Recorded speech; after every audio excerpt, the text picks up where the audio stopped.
D'information sur Kinactu Télévision, votre partenaire d'excellence. Tout de suite, le titre.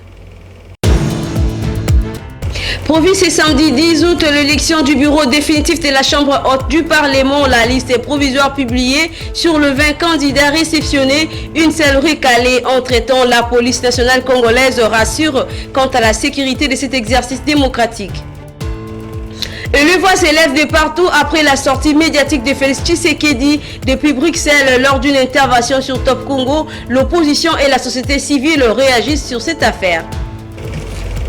Comme annoncé ce vendredi 9 août, l'international boxeur congolais Martin Bakole regagne Kinshasa après sa victoire par KO face à l'américain Jared Anderson à Los Angeles. Les Congolais appellent à l'accueillir à l'aéroport international d'Ndjili.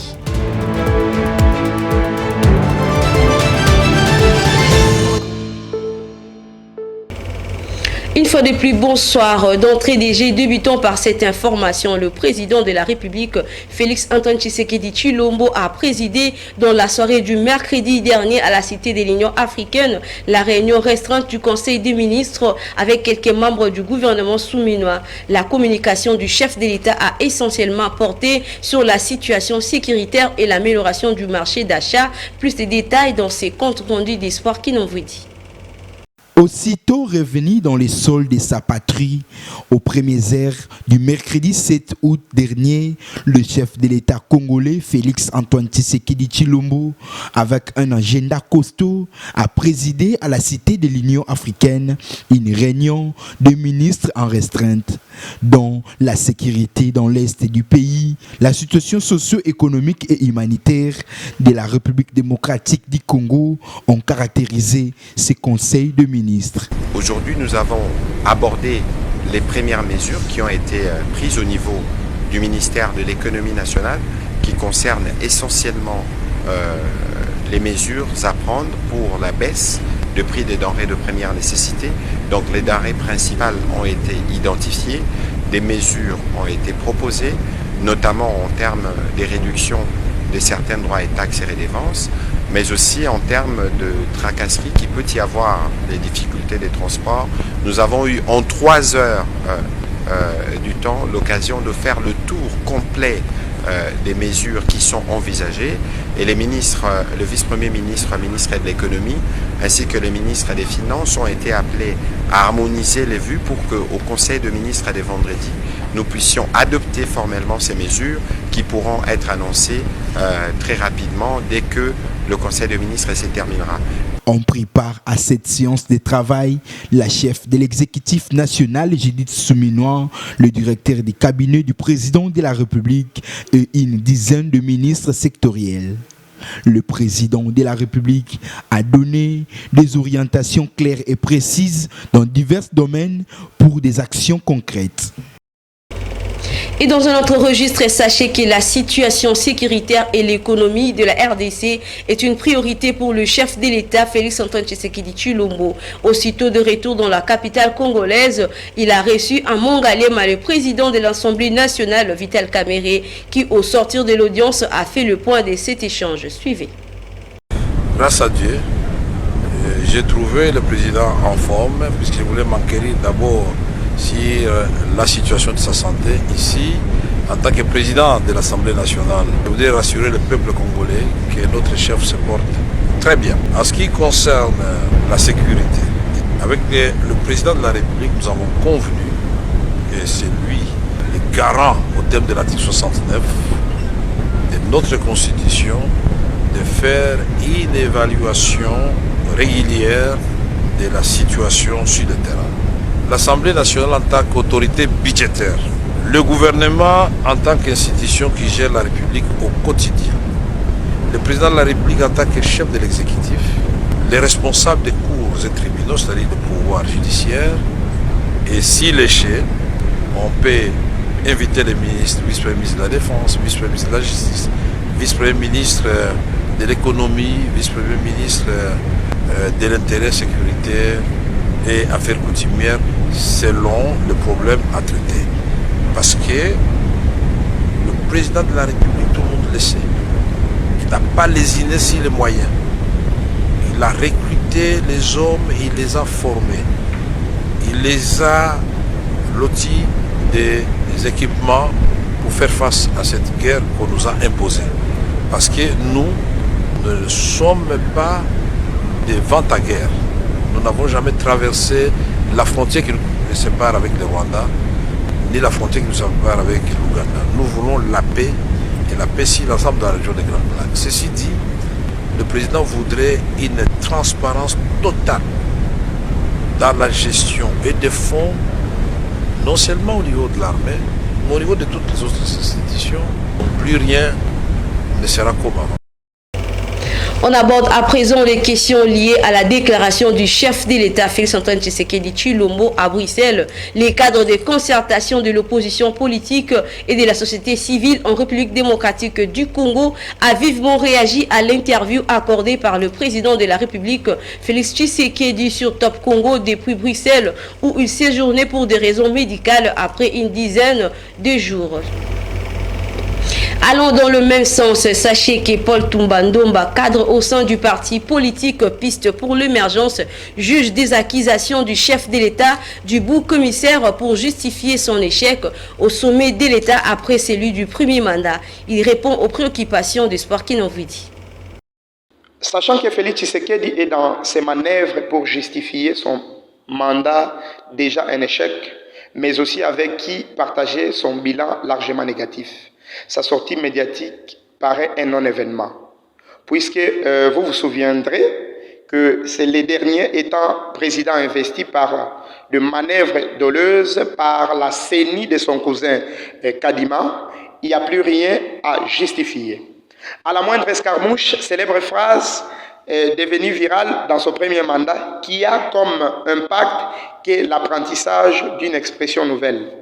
Au lieu d'apporter un changement sur le vécu quotidien de la population, comme qui dirait en 2018, le peuple est d'abord, malheureusement, on ne peut rien s'entendre à ces gouvernements des apprenants qui acquisent les autres sans assumer leurs échecs au sommet de l'État. Merci. Et rendons-nous cette fois-ci au Parlement. Retenez que la liste provisoire des candidatures à l'élection du bureau définitif du Sénat a été rendue publique dans la soirée du mercredi 7 août dernier par la commission chargée de réception et traitement des candidatures. Au total, 19 candidats ont été retenus par cette commission et selon les calendriers, la date retenue pour les élections est fixée pour ce samedi 10 août dans cette chambre des sages. Patrick John Mukengeshaï pour les détails. 19 candidatures ont été retenues par la commission chargée de réception et traitement des candidatures pour les élections du bureau définitif du Sénat de la République démocratique du Congo. Cette liste qui a été rendue publique ce mercredi 7 août 2024. Pour les candidats à la course à la présidence du Sénat, 3 candidats ont été retenus, notamment Jean-Michel Samalou Kondé, Jonas Mukamba Kadiatanzemba, Afani Idrissa Mangala. Pour les candidatures de la vice-présidence du Sénat, on retrouve Christophe Lutundula, José Kalalawa Kalala. Candidat des vice-présidents, on retrouve Modeste Bahati Lukebo et Isenge Ndelo Kokoka Corneille ou Hanzi Mumbembe Eustache. Candidat rapporteur, on note Jean Bamanissa Saïdi, Kalumba Mwanangongo Justin, Iva Wakazadi, Ivan Kazadi Kankonde et aussi Ngudjanza Bayo Kissa Kissalou. Sur la liste des candidatures retenues pour le rapporteur adjoint, on note Jean-Claude Baende, Salomon Kalonda. Pour le poste de questeur du Sénat, on peut retrouver les candidatures retenues de Carole Agueto Amela. Il y a également Moïse Ekumbo Lungolu et Sylvain Mukengeshayi Kabongo. Et pour terminer cette liste des candidatures retenues pour l'élection du bureau définitif au Sénat, pour les candidats questeurs adjoints, 2 personnes, notamment Isabelle Kabamba Oa Umba et Pascal Omana Bitaka. Et à cette occasion, l'on s'interroge sur la question quel type d'homme à la tête de cette chambre haute du Parlement du côté de la majorité Efrik Ndaye, cadre au sein de la formation politique AFDC loue le bilan laissé par Modeste Bahati Lukwebo, l'ancien gestion de cette institution de la République, et appelle les sénateurs à opérer un choix judiciaire en votant massivement Modeste Bahati Lukwebo au poste du deuxième vice-président au sein de la Chambre des sages. Suivez.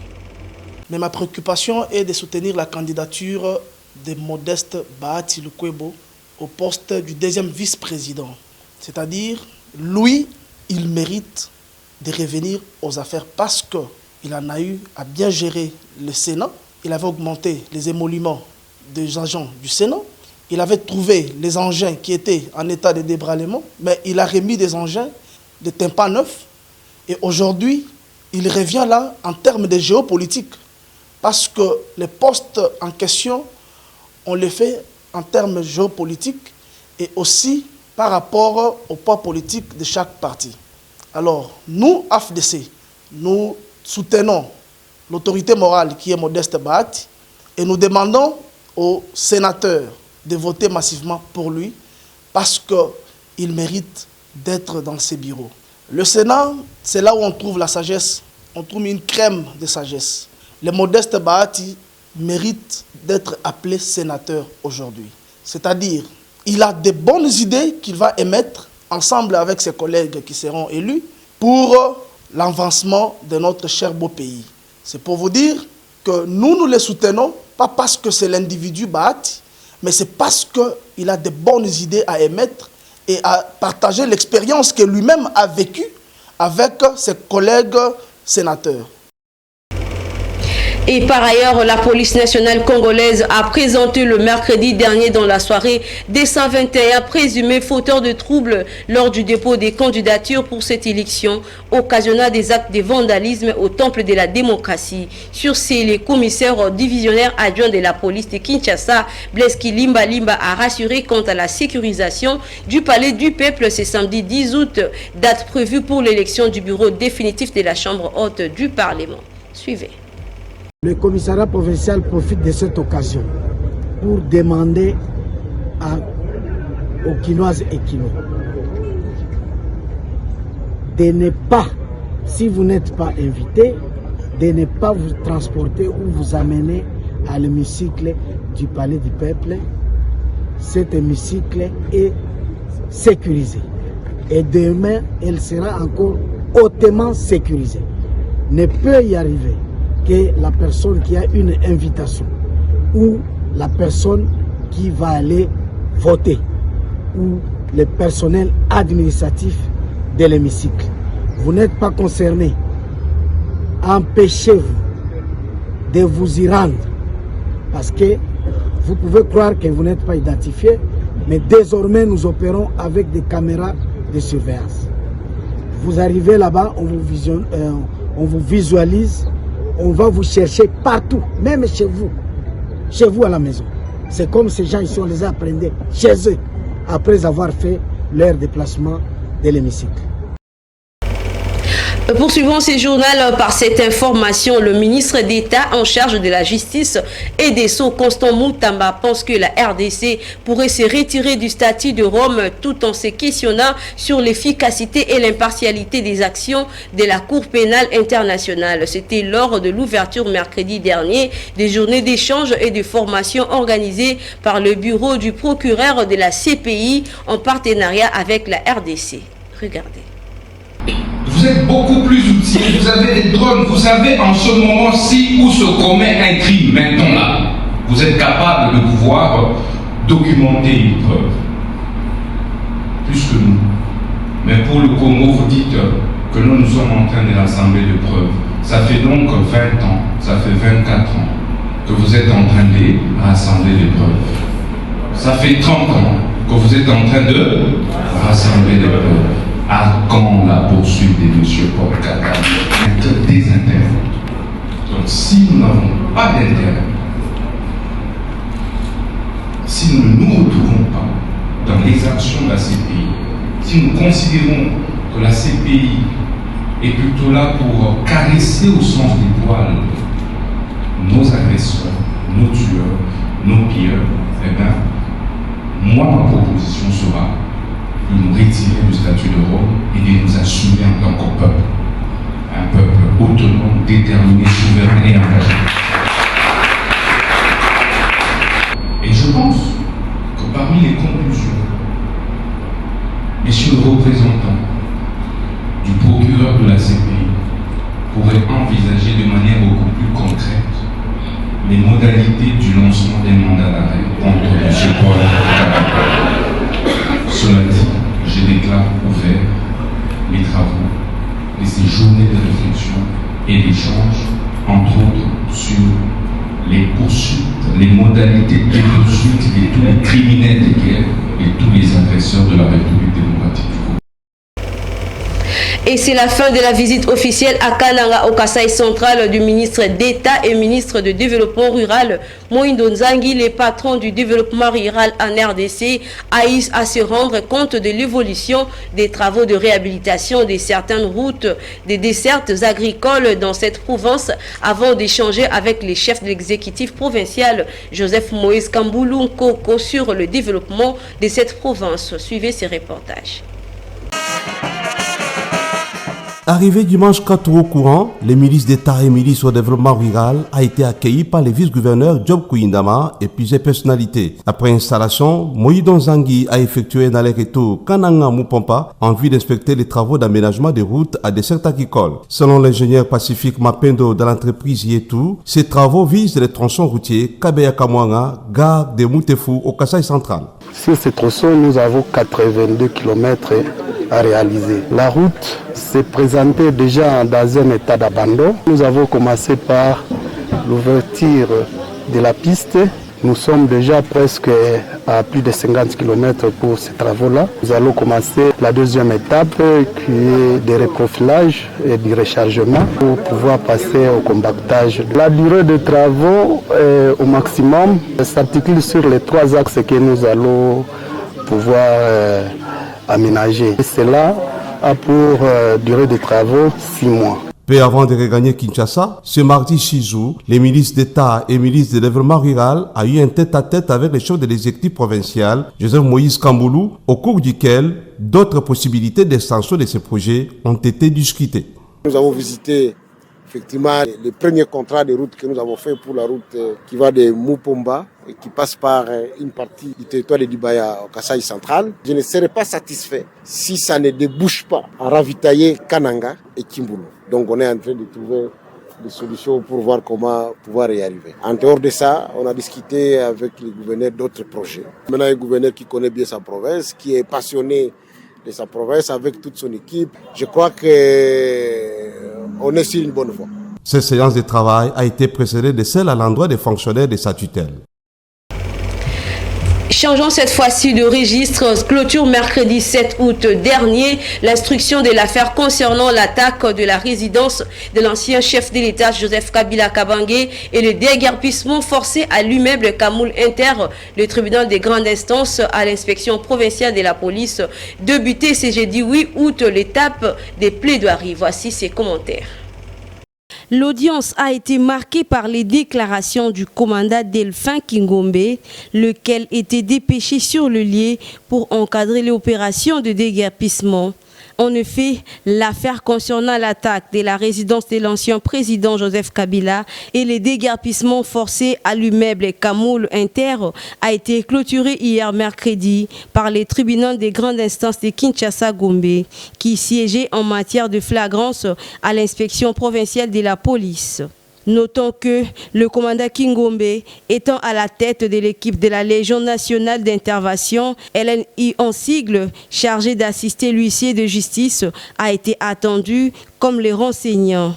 Selon ses réponses au tribunal du ministère public et des avocats de différentes parties, le commandant a décrit l'événement du jour, affirmant que l'opération du déguerpissement s'est déroulée initialement sans encombre. Ces derniers a ajouté qu'ils ont rencontré l'huissier de justice et son équipe de manutentionnaires sur place et les biens ont commencé à être évacués dans les calmes pendant environ 15 minutes. Cependant, la situation a spontanément dégénéré généré lorsqu'un autre groupe dirigé par un officier de police de rang supérieur est intervenu dans le but d'interrompre l'opération. Par ailleurs, le processus de déguerpissement devrait s'arrêter en ce net moment où les choses ont mal tourné et il y a un chaos total pendant que le commandant et l'huissier de justice quittaient déjà le lieu. Signalons que 66 personnes sont poursuivies dans cette affaire et accusées des actes de violence, des tentatives de déguerpissement forcé et d'attaque contre la résidence de Joseph Kabila, sur quoi s'ajoutent des charges retenues contre eux, sont l'association de malfaiteurs, le vol, la destruction de biens et la tentative de meurtre. Et crise à l'UNICIC, ex-IFACIC, parlons-en, un délai de 24 heures est accordé au nouveau comité de gestion de l'Université des sciences de l'information et de la communication qui dirige l'actuel recteur Kambaï Boatia par le représentant de la coordination estudiantine de cet alma mater suite à la situation des grèves à répétition qui paralyse cet établissement public. Au-delà de ces délais, ces étudiants promettent de s'en prendre sans pitié aux personnes qui nuisent à l'ère à venir en menant des actions concrètes pouvant aboutir à la reprise de cours. Regardez. Nous, étudiants de l'UNICIC, étudiants de l'Université de sciences de l'information et de la communication, en notre qualité de représentants de la coordination estudiantine, avons suivi avec une grande inquiétude la situation de grève qui paralyse actuellement notre établissement. Conscients des enjeux qui motive cette action, nous souhaitons exprimer notre profonde préoccupation quant aux conséquences néfastes qu'elle engendre sur notre parcours académique. En effet, la suspension de cours entraîne un retard considérable dans notre formation, compromet notre préparation aux examens et réduit nos chances de réussite. C'est pourquoi nous lançons un appel pressant à toutes les parties prenantes afin de trouver rapidement une solution qui va permettre de mettre fin à ce conflit. Nous demandons instantanément la reprise de cours dans un délai de 24 heures. Car les étudiants ont déjà payé les frais d'études, comme cela a été exigé par le comité de gestion au début de l'année de notre parcours académique. Au-delà de ces délais, les étudiants de l'UNICIC s'en prendront sans pitié aux personnes qui nuisent à leur avenir en menant des actions concrètes qui aboutiront à la reprise effective du cours. Abordons à présent les chapitres sportifs avec la question de l'évolution des léopards congolais en club. En France, les capitaines de la sélection nationale de la RDC en situation difficile avec l'Olympique de Marseille. Cette saison reléguée aux réservistes alors que Kabangou est de retour après 2 mois hors du terrain suite à sa blessure. Trouvez plus d'informations dans ces condensés d'espoir qui n'en vous dit. C'est une saison qui s'annonce mal pour les patrons de la défense congolaise avec les clubs français de l'Olympique de Marseille après un super parcours l'année dernière sous le maillot des Phocéens. D'après certaines sources, les Congolais est écarté du groupe des suites de son comportement face à un dirigeant influent du club français dont il semblerait avoir franchi la ligne rouge. L'ancien capitaine des Lions de la classe du Maroc, Ali Zarak, serait au centre de l'incompréhension entre Chancel Mbemba et l'Olympique de Marseille qui est encore sous contrat. Privé de s'entraîner avec le groupe, le demi-dieu du football africain pourrait rebondir en Italie chez les rossonneries de l'AC Milan dans les prochaines heures pour une nouvelle aventure. Rappelons que l'homme de la justice Dédé Iana a remporté plusieurs prix avec le club français, élu meilleur joueur africain du mois de février en 2023, prix Marc Viviane Foué, 13 buts marqués et 3 passes décisives, tel est le bilan de l'international congolais sous le maillot de l'OM. Par ailleurs, Bakagol a repris ses activités après près de 3 mois d'absence suite à sa blessure au tendon du muscle droit antérieur.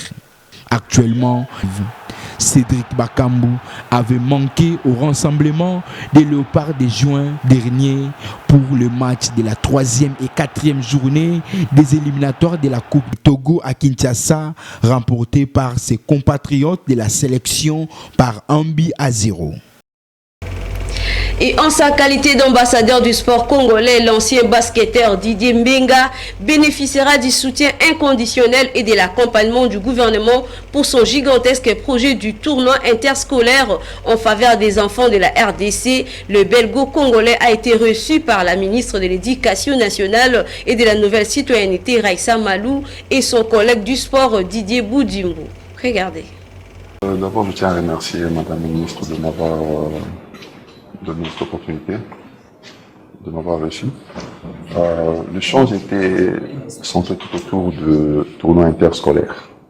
C'est un projet dont on a travaillé il y a 2-3 ans. Maintenant, c'est l'étape de concrétisation. Donc, je suis venu voir l'équipe de droit. J'ai vu d'abord le ministre du Sport qui m'a accompagné pour voir ma ministre. Et voilà, c'était ça l'objet de... je ne pourrais pas le dire maintenant, mais c'est juste qu'on a parlé. Et là, on va commencer, le travail commence maintenant. Et elle était très contente parce que je suis venu aussi en tant que qualité d'ambassadeur du sport. Donc, elle était très contente, vraiment, parce que j'ai trouvé déjà, c'était dans la même idée, et le ministère du Sport. Donc, je n'ai plus qu'à apporter ma petite pierre et voilà. Donc, je trouvais déjà, il y avait un travail qui était déjà fait. Et c'est que moi, j'apporte, voilà, donc on va travailler ensemble et ça sera pour le bénéfice de nos enfants.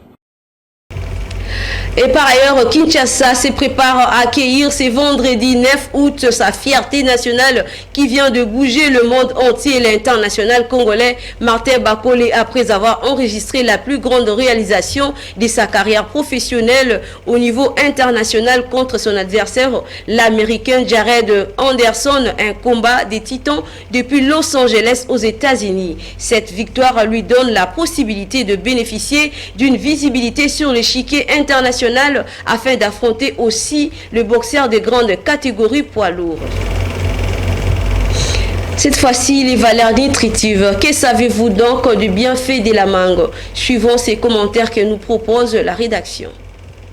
Fumée et juteuse, la mangue est un fruit exotique gourmand qui a des vraies vertus santé.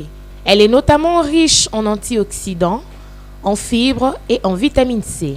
En jus, en salade, en plat principal, en dessert, la mangue se plie à toutes nos envies culinaires. Elle est aussi très intéressante pour la santé grâce aux nombreux nutriments qu'elle contient. Elle fait partie des aliments anti-fatigue. La mangue aide à réduire la fatigue et renforce le système immunitaire. Elle participe à la prévention contre le cancer.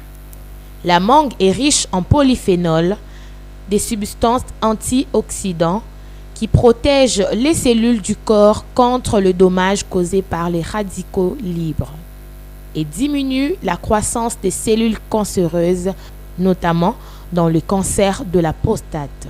La mangue contient de fibres digestes, dont la pectine. Ces substances permettent de réduire le taux de mauvais cholestérol et il ne faut pas oublier la présence de potassium qui favorise le contrôle du rythme cardiaque et le maintien d'une pression artérielle normale. Ces fibres solubles limitent la constipation. Elles renferment aussi des enzymes digestives qui favorisent la digestion. Retenons que la mangue se conserve dans un endroit frais au-dessus de 6 degrés Celsius, donc pas au frigo et pas plus de 2 à 3 jours car elle s'abîme vite.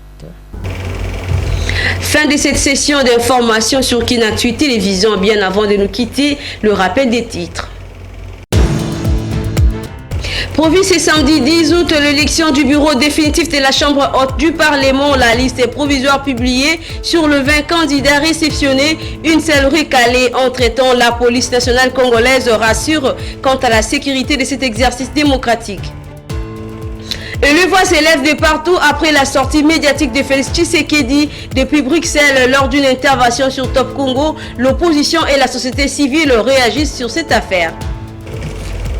Comme annoncé ce vendredi 9 août, l'international boxeur congolais Martin Bakole regagne Kinshasa après sa victoire par KO face à l'américain Jared Anderson à Los Angeles. Les Congolais appellent à l'accueillir à l'aéroport international d'Ndjili.